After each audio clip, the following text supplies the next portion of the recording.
Hello বন্ধুরা, আশা করি সবাই ভালো আছেন। যারা আমার চ্যানেলকে সাবস্ক্রাইব করেছেন তাদের জন্য একগুচ্ছ ফুলের শুভেচ্ছা।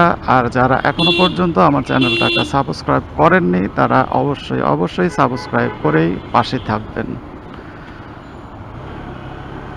তো বন্ধুরা, আজকে হাইওয়ে রাইডিংয়ে আমরা যে ওভারটেক করি সেই বিষয়ে কিছু কথা বলবো। হাইওয়ে রাইডিংয়ের সময় অনেক সময় আমরা দ্রুতগতির গাড়িকে ওভারটেক করতে যাই। তো দ্রুতগতির গাড়িকে যখন ওভারটেক করতে যাই তখন আমরা অনেক গাড়ির স্পিডটাকে আমরা ক্যালকুলেট করে নেই না। যদি গাড়ির স্পিডটাকে ক্যালকুলেট করে না নেই তাহলে কিন্তু ওভারটেক করাটা বেশ কষ্টসাধ্য হয়ে যায়। তাই বন্ধুরা, কোনো গাড়িকে ওভারটেক করতে হলে অবশ্যই তার স্পিডটাকে ক্যালকুলেট করে নেবেন। আপনি যদি খুবই নতুন হয়ে থাকেন তাহলে আপনাকে অবশ্যই আপনার যে স্পিডোমিটার রয়েছে তার দিকে নজর রাখতে হবে। আপনি যখন একটা গাড়ির কাছে আসবেন এবং যেটাকে ওভারটেক করতে যাবেন অবশ্যই একবার একটু স্পিডোমিটারে নজর দিয়ে নেবেন।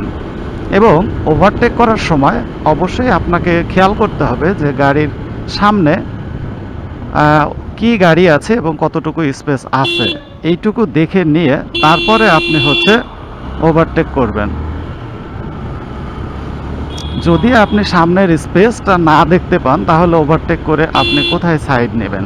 দেখা গেল ডান দিক থেকে একটা গাড়ি চলে আসছে, তখন কিন্তু আপনার আর যাওয়ার কোনো জায়গা থাকবে না। এই জন্য ওভারটেক করার আগে অবশ্যই আপনাকে যে গাড়িটাকে ওভারটেক করবেন সেই গাড়ির সামনে কতটুকু জায়গা আছে সেটুকু আপনাকে মেজার করে নিতে হবে। তো আপনি স্পিড যখন ক্যালকুলেট করে ফেললেন, স্পিড ক্যালকুলেট করে তারপরে আপনি অবশ্যই ডান দিক দিয়ে ওভারটেক করবেন। যদি আপনি ডান দিক দিয়ে ওভারটেক করতে চান সেটাই হচ্ছে নিয়ম। আর যদি বাম দিক থেকে ওভারটেক করতে চান তাহলে অবশ্যই আপনাকে বাম দিকের পরিমাণ মতো স্পেস দেখে তারপরে আপনাকে ওভারটেক করতে হবে।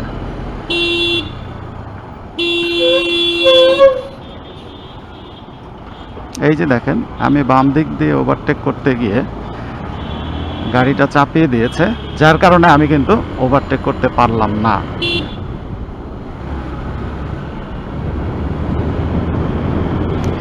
তো বন্ধুরা, যেটা বলছিলাম যে গাড়ি ওভারটেক করার সময় প্রথমে আমাদের যে গাড়িটাকে ওভারটেক করব সেই গাড়িটার স্পিড ক্যালকুলেট করে নিতে হবে। তারপর আপনি অবশ্যই তার থেকে স্পিড দিয়ে আপনাকে ওভারটেক করতে হবে।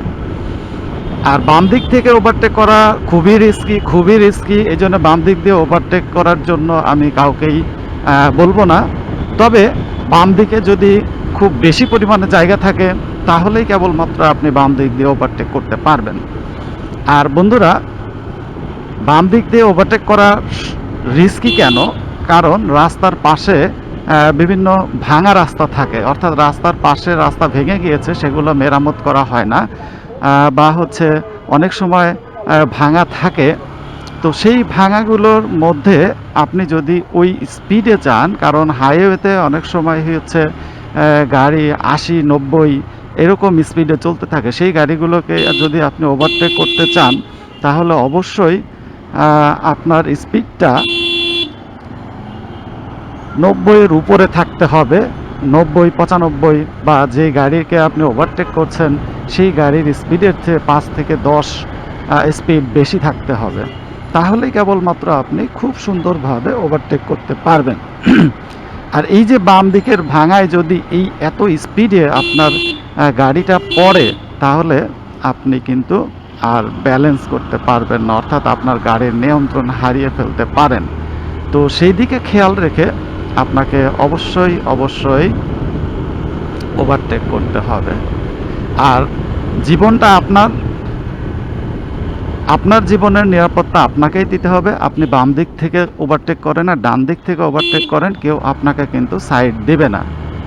আপনাকে সাইড নিয়েই ওভারটেক করতে হবে। এমন না যে আপনি ডান দিক দিয়ে ওভারটেক করছেন, আপনি নিয়ম মেনে ওভারটেক করছেন, পাসিং লাইট দিয়ে, তারপরে ইন্ডিকেটর লাইট দিয়ে ওভারটেক করছেন, কিন্তু অন্য গাড়ি যে আপনাকে সহানুভূতি দেখাবে যে না ওভারটেক করছে সে স্পিড স্লো করবে, তা কিন্তু নয়। আর রাস্তায় যে কিছু বাস রয়েছে, যেমন একটা রয়েছে এনা, কোনো গাড়িকেই সাইড দিতে চায় না। তো এইরকম গাড়িগুলো আপনাকে ওভারটেক করার সময় অবশ্যই সতর্ক থাকতে হবে, কারণ ওই গাড়িগুলো সবসময় দেখা যায় যে 100 স্পিডে চলে, প্রায় 100-100-র উপরে স্পিডে চলে, এবং সেই গাড়িগুলো ওভারটেক করার জন্য আপনাকে 100-র উপরে স্পিড থাকতে হয়। তো এই এত স্পিডে আপনার বাইকের, আপনি যদি এই ভাঙার মধ্যে পড়েন এবং কোনো মতো একটু ব্রেক চাপেন, তাহলে কিন্তু হয় আপনি গাড়ির নিচে যাবেন, না হলে আপনি চলে যাবেন হচ্ছে খাদে। তো বন্ধুরা, লাইফটা আপনার, জীবনটা আপনার, আপনার জীবনের নিরাপত্তা আপনাকেই দিতে হবে, কেউ আপনার জীবনের নিরাপত্তা দিয়ে দিবে না। তো সেই জন্য বন্ধুরা, জীবনের নিরাপত্তার কথা বিবেচনা করে সাবধানে রাইডিং করবেন। ওভারটেক যে করতেই হবে এমন না, বা আগে যেতেই হবে এমন না। আপনি ধীরে সুস্থে সুন্দরভাবে রাইড করে নির্দিষ্ট জায়গায় পৌঁছে যান। তো বন্ধুরা, আজকে এতটুকুই শেয়ার করার ছিল।